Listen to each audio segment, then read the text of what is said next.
Good day, wonderful learners! Welcome to our channel. Today we're diving into passive sentences. What are they? Why do we use them? If you need a bit of help with this, stay with me until the end of this video and find out more about this grammar. After this video, our free grammar quiz will help you to test your understanding of these rules. Ready? Let's get started!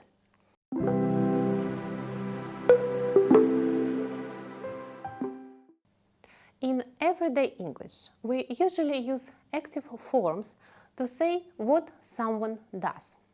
For example, there are a lot of flowers in my garden. I water them regularly. But sometimes it is not important who is carrying out the actions. It is not important who did something. It is about what happened. We concentrate on the result. What happened with the subject. That's where passive voice comes in. Let's turn our garden example into a passive sentence.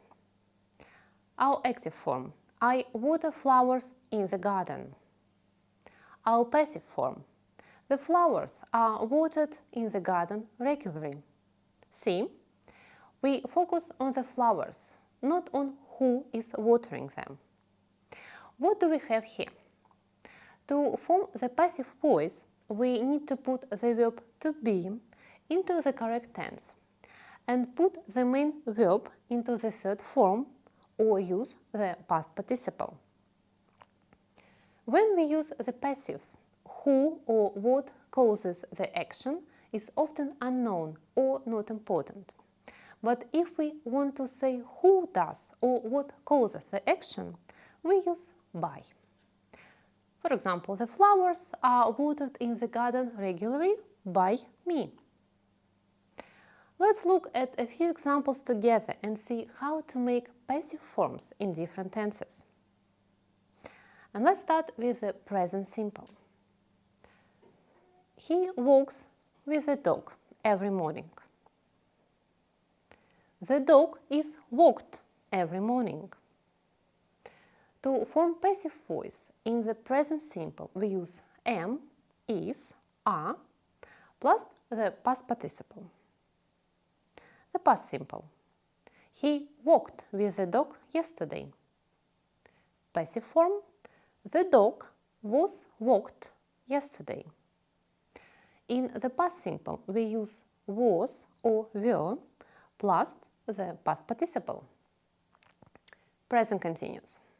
Our active form. He is using the washing machine right now. Passive form. The washing machine is being used right now. In this tense, we use am, is, are, plus the verb be with the ending ing, and plus the past participle. Past continuous. Our active form. He was using the washing machine. Passive form. The washing machine was being used.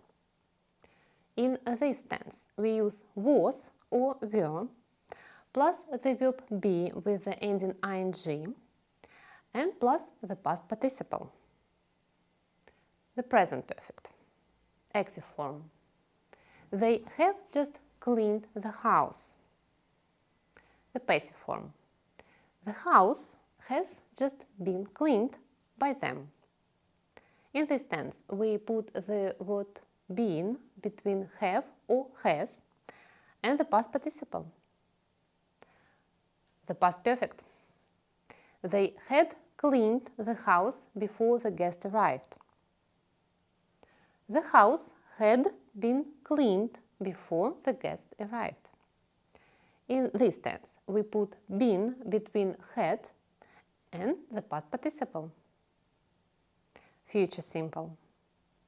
Active form. He will walk with the dog tomorrow.